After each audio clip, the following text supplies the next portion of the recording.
ओम शांति। आज 30 जून 2021 है और ये है आज की कलरफुल मुरली। सारूप में आज बाबा पूरी मुरली में दो प्रकार के बच्चों का वर्णन कर रहे हैं कि वे बच्चे कैसे हैं और आने वाले समय में उनका क्या होना है, क्या फल मिलना है। बाबा बता रहे हैं कि सपूत बच्चे वह जो बाबा के फरमान पर, श्रीमत पर चलते रहते, विश्व की बादशाही पाते, अभी ईश्वरीय गोद पाते, तो उन जैसा भाग्यवान पूरे कल्प में, पूरे विश्व की आत्माओं में से कोई नहीं। वहीं अगर कपूत बन जाते, फरमान से परे, नियम मर्यादाओं से दूर, तो उनकी जैसी दुर्गति पूरे कल्प में सारी आत्माओं के बीच में से और किसी की नहीं होगी। धर्मराज की सजाएं खाएंगे। तो देखते हैं आज की मुरली से टॉप लेफ्ट में, धर्मराज की सजाओं से छूटने के लिए कौन से ईश्वरीय नियमों पर ध्यान देना है। उत्तर, प्रतिज्ञा कर अवज्ञा नहीं करनी है। प्रतिज्ञा कर लेते हैं बाबा से, परंतु फिर छोड़ देते, ढीले हो जाते, तो ये अवज्ञा हो जाती। स्वयं भगवान के आगे प्रतिज्ञा करे तो कितना बंधन बंध जाता है। तो बाबा समझ दे रहे हैं कि इस बात का ध्यान रखो। किसी को दुख नहीं देना, क्रोध नहीं करना, तंग नहीं करना, क्योंकि बाबा सुख का सागर, शांति का सागर है और अगर उनके बच्चे ऐसा करेंगे तो डिससर्विस है। बाबा प्रत्यक्ष ऐसे नहीं होगा तो डिससर्विस करने वालों के लिए भी सजा है। राइट रॉन्ग का बुद्धि से जजमेंट कर रॉन्ग कर्म से सदा बचे रहना।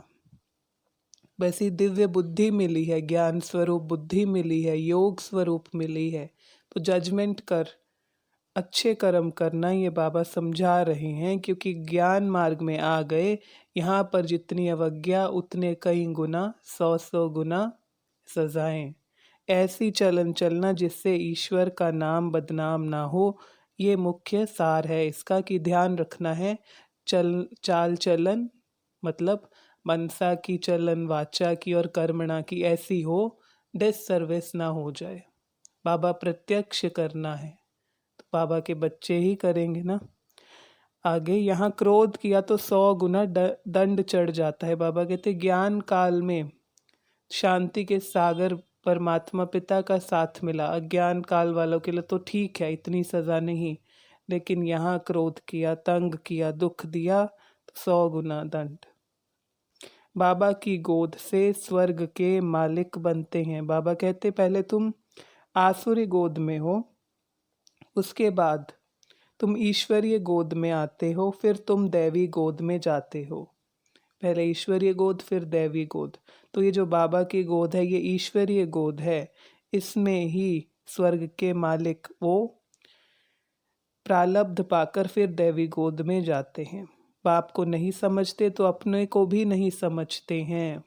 कुछ ऐसे हैं। बाबा कहते कि ये साकार मुरली थी और उस समय कोई आया और समझाया गया कि तुम भी शिव के बच्चे हो, वह तुम्हारा पिता है, जैसे ये सब है ब्रह्मा कुमार हैं, तुम भी ब्रह्मा के शिव के बच्चे हो। तो उन्होंने कहा ठीक है, परंतु उनके दिल में नहीं लगा।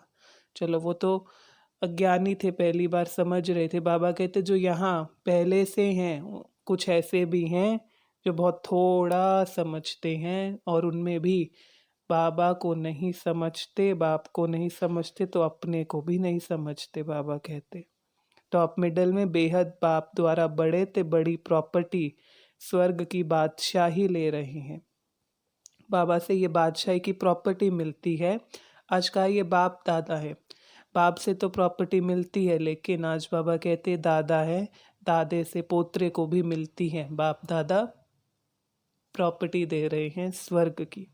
बेहद का बाप मीठा है, क्यों? क्योंकि स्वर्ग की बादशाही अभी अतीन्द्रिय सुख, बाद में सुख, सुख ही सुख देते हैं।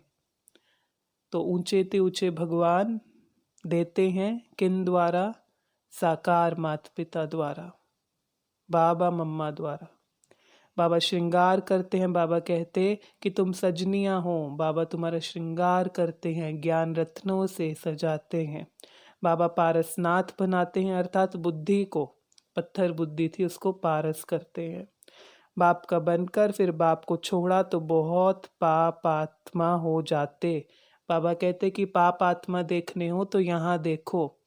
दुनिया में बाबा ने कहा अगर किसी का खून करते हैं तो भी बहुत पाप होता है, लेकिन उससे भी ज़्यादा यहाँ पर पाप आत्माएं हैं जो अवज्ञाएं बाबा की करते रहते हैं। फिर बाद में धर्मराज से उनको साक्षात्कार होगा कि ये अवज्ञा हुई, फिर सजाएं खाएंगे। खुशी का पारा चढ़ना चाहिए, चेहरे पर भी आता है। बाबा कहते अगर चढ़ा हो तो चेहरे पे साफ स्पष्ट दिखता है खिला हुआ चेहरा। देवी गोद में जाएंगे, फरमान है पवित्र बनना है, देवी गोद में जाना है।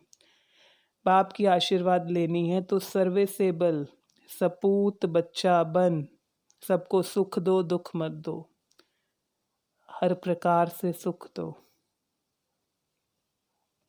आगे तुम हो सच्ची ज्ञान नदियाँ, बाबा है ज्ञान का सागर, तुम नदियाँ हो। उन पर तो नाम रख दिए, वह सब लोग नहीं जानते, लेकिन चैतन्य में तुम ज्ञान नदियाँ हो। चेक करना है, उल्टा तो नहीं बोलता, चेक करना है, क्रोध तो नहीं करते, खुशबू फैलाते हैं क्योंकि फूल है। बाबा कहते अक भी और फूल भी दोनों शिव बाबा पर चढ़ते हैं, दोनों को चढ़ाया जाता है। अर्थात यहाँ पर बाबा के पास अक भी हैं जो कभी कभी दुख देते रहते हैं, चुभोते हैं, और फूल भी हैं जो हमेशा सुख देते हैं। तो बाबा कहते चेक करना है आप कौन हो। सर्विसेबल बाप को बहुत प्यारे लगते हैं जो सर्विस में रहते हैं। बाबा खुद कहते तुम बाप का बनेंगे तो माया रावण तुमको बहुत हैरान करेगा, खूब तूफान में ले आएगा। बाबा कहते जैसे कोई बीमारी आती है तो वैद्य लोग भी कहते हैं कि बीमारी पूरी आएगी, डरना मत। तो बाबा कहते अब तुम्हारी भी ये आसुरी अंदर जो आसुरी वृत्ति की बीमारी है ये निकलेगी तो तूफान आएंगे, डरना मत। बुद्धि जो मिली है, शक्ति जो मिली है, राइट रॉन्ग समझना है। ज्ञान मार्ग में कायदे बड़े कड़े हैं। गृहस्थ व्यवहार में रहते सब कुछ संभालना है, परंतु ट्रस्टी होकर रहना है। ट्रस्टीपन गृहस्थ व्यवहार में रहना है। टॉप राइट में ईश्वर की गोद में आकर डायरेक्ट अवज्ञा की तो सज़ा खानी पड़ेगी, बहुत सज़ा है इसके लिए। आज की मुरली में बाबा ने बार बार कहा हेड ब्राह्मणी पर बहुत रिस्पॉन्सिबिलिटी है। बाबा ने कहा इंद्र सभा है जहाँ भगवान आते हैं, ये इंद्र सभा है। इसके अंदर अगर ब्राह्मणी जो सेंटर के निमित्त है, संचालिका है, अगर वह किसी ऐसे व्यक्ति को ले आते हैं जो बाद में जाकर विकारी बनते हैं या उस समय धारणाओं पर नहीं है, तो उसका कुछ भुगतान उन्हें करना पड़ता है। बाबा कहते कभी भी कोई अवज्ञा मत करना। बाबा बार बार सावधानी, चेतावनी, अटेंशन ये दे रहे हैं क्योंकि ज्ञान मार्ग में कदम कदम पर सजाएं अधिक है। तुम ज्ञान गंगाएं हो, बाबा टाइटल दे रहे हैं। हर एक सेंटर इंद्रप्रस्थ है जहाँ ज्ञान की वर्षा हो रही है। हर रोज बाबा की मुरली चलती है, योग होता है। बाबा के पास पवित्र चाहिए क्योंकि बाबा खुद पवित्र है तो उनके बच्चे भी पवित्र चाहिए। प्रीत बुद्धि सर्विस अच्छी करते हैं। आज का वरदान संपूर्ण स्टेज और स्टेटस की स्मृति से सदा ऊंच कर्तव्य करने वाले बाप समान भाव। विस्तार में जब ये स्मृति रहे कि हम स्टेज पर हैं और हमारा वर्तमान भविष्य स्टेटस क्या है, तो हर कर्म संकल्प बोल ऊंचा होगा तो बाप समान बन जाएंगे। और आज की मुरली में स्लोगन था ईर्ष्या और आपत्ति के कारण इच्छाएं हैं, जहाँ सर्व प्राप्तियां हैं वहाँ प्रसन्नता है।